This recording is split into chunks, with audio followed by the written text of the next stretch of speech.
All right, so now we're going to go through a quick example of file carving. And again, I obtained these or this image from the cfreds-archive.nist.gov.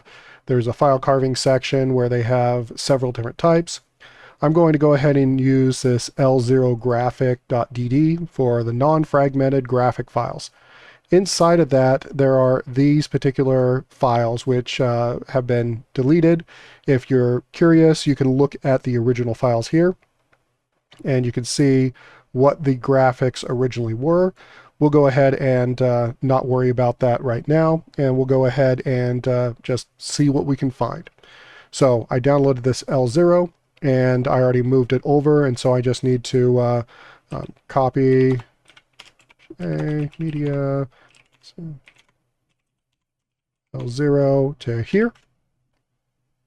And again, I need to extract that, so bunzip to L0, and that will extract that particular image into its raw image file. So if I look at this, notice that this is relatively small. It's only 64 megabytes in size, so not too terribly large, not going to take a ton of time. So we're going to use Scalpel, and Scalpel needs a configuration file. Now, starting out, there is a default configuration file under etc scalpel.conf, and that is a base file. We're not going to modify that directly, but we're going to create a copy of that file. So we're going to copy etc scalpel.conf and place it into our home directory. And then we're going to go ahead and edit this. And you can use your favorite text editor. There's only one correct answer, which is VI. And this is the format of that file. So any line which begins with a hash is a commented out line. And as you can see, every single line is commented out. So the default Scalpel just leaves everything commented out. So that's why we weren't just going to modify that one. This is some of the information as to how the file is formatted. There is a wildcard flag. So you can specify the wildcard flag. By default is a question mark, but if you want it to be something different, you can change that.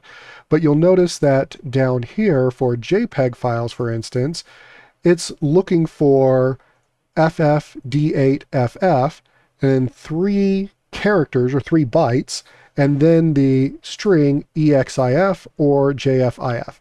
That's because those 3 characters could change depending upon like different versions and everything else.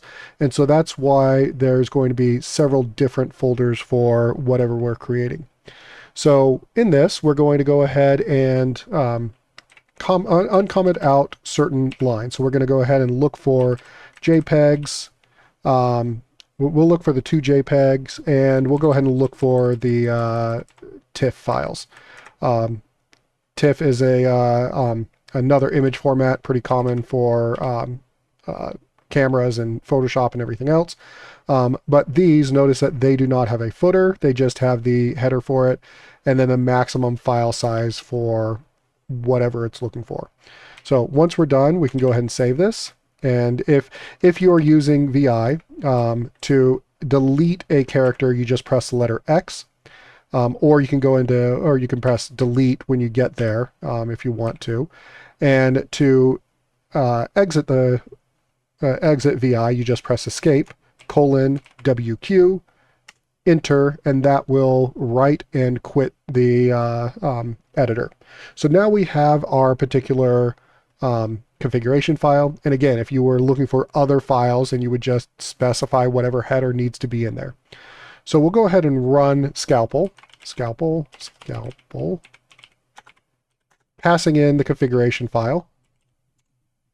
And we want to pass in our image that we want to extract the files from. And then we'll go ahead and specify our output. So I'll just say output.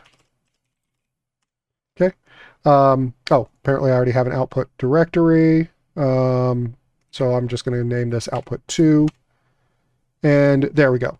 So it ran through this, and notice that it was able to recover 1 JPEG file and 1 TIFF file with those particular headers. And now let's go ahead and look at what everything looks like. So let's look at output 2.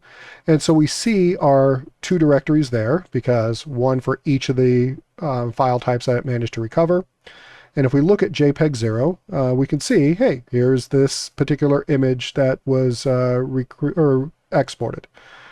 And if we look at TIFF, go here, and this is the particular image that was recovered from there. Let's go ahead and look at the audit file. And so this is the audit file for this particular run. It will have the start time, what command line was actually used, output directory, so on and so forth. And then these are the 2 files that it was actually able to recover. And this is the starting sector. This is the length of the file. So notice that the TIFF is quite a bit larger than the JPEG. JPEG does have that ending or that footer, so it knew where the file ended. And that's the difference between this chop, whether it chopped it off at the end or not. In our case of our TIFF, since we don't know when the end is, it grabbed the entire size of it and then wrote it out to that file, whereas the JPEG, it only grabbed the 60 kilobytes of the file that was needed. And so that is the easy way to just use Scalpel. And again, you can use Foremost and similar command lines. It just doesn't have the header that you have to specify manually. It's all coded into that. You just give it the type and it will just run off there and recover that. So hopefully this gave you a good introduction to file carving. There are many, many other ways of doing this, and lots of other more complex images to recover from. And I definitely encourage you to test out and experiment with other images, especially from the NIST webpage.